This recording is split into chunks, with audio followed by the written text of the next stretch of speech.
السلام علیکم رحمۃ اللہ وبرکاتہ۔ کیسے ہو میرے دوستوں؟ امید ہے آپ سب اچھے ہوں گے۔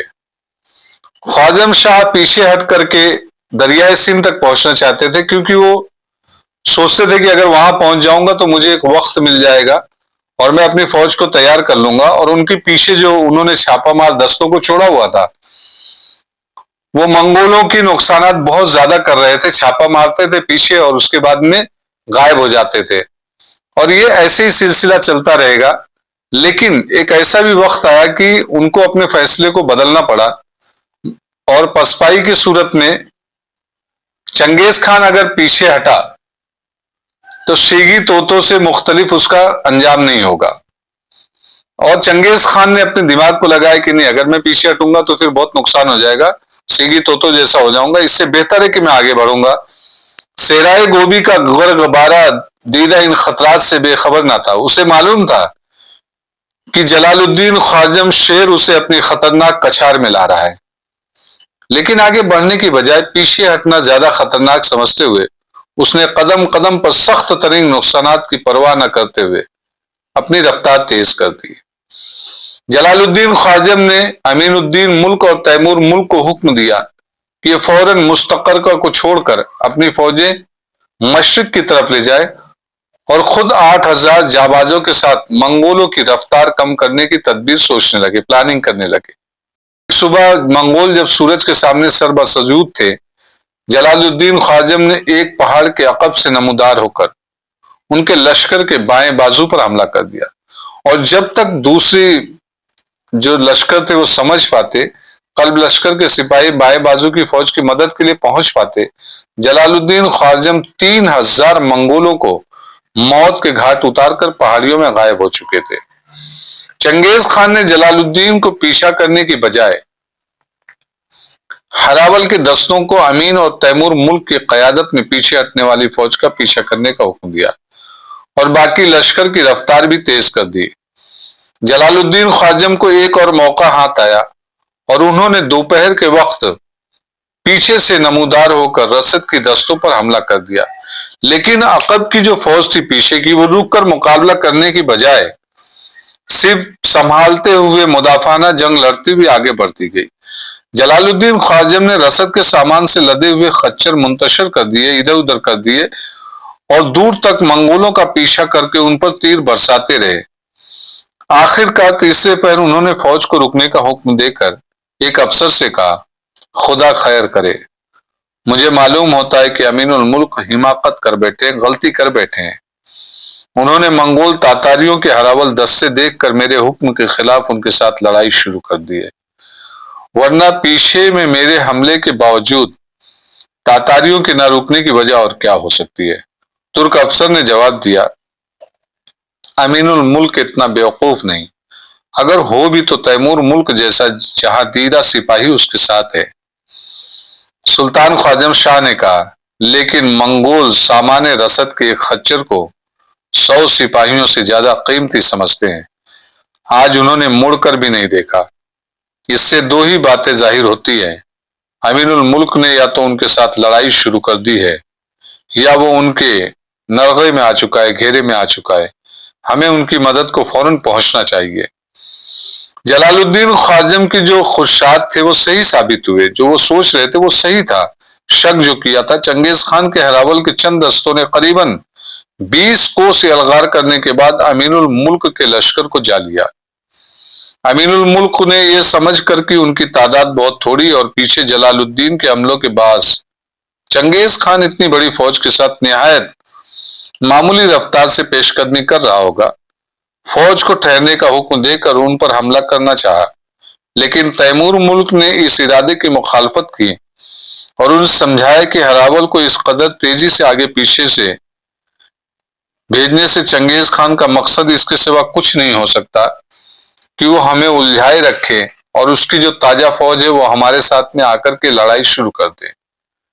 تاتاریوں کی باقی لشکر کی آمد تک مصروف رکھا جائے۔ بہتر یہی ہوگا کہ آپ مجھے 2,000 سواروں کے ساتھ ان دستوں سے نبٹنے کے لیے پیچھے چھوڑ دیں اور اپنی پسپائی جاری رکھیں، یعنی پیچھے ہٹتے جائیں، ان کو لگے کہ آپ پیچھے ہار رہے ہیں۔ لیکن امین الملک نے مشورہ قبول نہ کیا اور پیچھے مڑ کر منگولوں پر حملہ کر دیا۔ تاتاری تھوڑے دیر مقابلہ کرنے کے بعد بھاگ نکلے۔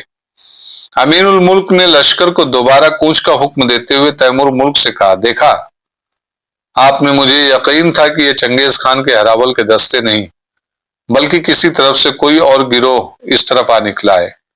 چنگیز خان کی فوج نے بڑی تیزی سے کام لیا ہوگا تو بھی ہم سے 10 کوس دور ہوگی۔ تیمور ملک نے جواب دیا، ہو سکتا ہے کہ آپ کا خیال صحیح ہو لیکن ہمیں جلدی کرنی چاہیے۔ امین الملک نے لشکر کو کوچ کا حکم دیا لیکن اچانک اسے قریباً 3000 منگول ایک پہاڑی سے وادی کی طرف اترتے ہوئے دکھائی دیے۔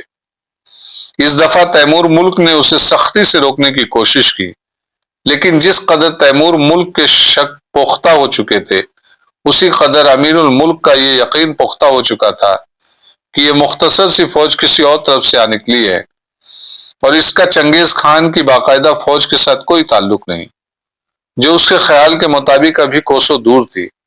امیر الملک نے تیمور ملک کے خدشات کو خاطر میں نہ لاتے ہوئے پھر منگولوں پر حملہ کر دیا اور چند لمحے کے اندر اندر انہیں رون ڈالا، لیکن ان کی تعداد کم ہونے کی بجائے بڑھتی گئی۔ پہاڑیوں سے ان کے نئے دستے جوق اتر کر وادی میں داخل ہونے لگے۔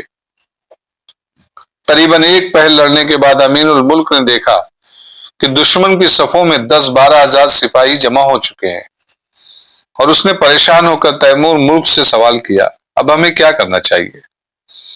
تیمور ملک نے غصے سے اپنے ہونٹ کاٹتے ہوئے کہا، اب ہم کر ہی کیا سکتے ہیں؟ چنگیز خان کے ہراول کی تمام فوج اس وادی کے ارد گرد جمع ہو چکی ہے۔ آس پاس کی تمام پہاڑیوں سے انہیں مار بھگائے بغیر ہم آگے نہیں بڑھ سکتے۔ کاش آپ میرا مشورہ قبول کرتے، لیکن اب غلطیوں پر اظہار افسوس کا موقع نہیں۔ اب غلطی جو ہم کر چکے تھے اس کی تلافی کا موقع ہے، مطلب اب جو غلطی ہوئی تھی اسے صحیح کریں، تو آپ رہنمائی کیجیے، مجھے اب ایک سپاہی سمجھیے۔ تیمور ملک نے امین کو 30,000 سپاہی دے کر آس پاس کی پہاڑیوں پر قبضہ کرنے کے لیے کہا اور خود باقی فوج کے ساتھ وادی میں اترنے والی فوج کے مقابلے پر ڈٹ گئے۔ عصر کے قریب یہ وادی اور آس پاس کی پہاڑیاں تاتاریوں سے خالی ہو رہی تھی، لیکن اس عرصے میں چنگیز خان کی باقاعدہ فوج پہنچ گئی۔ امین ملک نے اپنے 30,000 سپاہیوں کے ساتھ ایک پہاڑی سے اتر کر دوسری وادی میں چنگیز خان کے لشکر کے دائیں بازو پر حملہ کر دیا اور اس کا یہ حملہ فتح کی خواہش سے زیادہ اپنی غلطی کی تلافی کے لیے تھی۔ دوسری وادی میں جہاں تیمور ملک لڑ رہے تھے، چنگیز خان مقدمت الجیش کے ساتھ خود پہنچ گیا۔ تیمور ملک نے ڈٹ کر مقابلہ کیا لیکن تھوڑی دیر میں چنگیز خان کے میسرہ کی فوج بھی اس وادی میں داخل ہو چکی تھی۔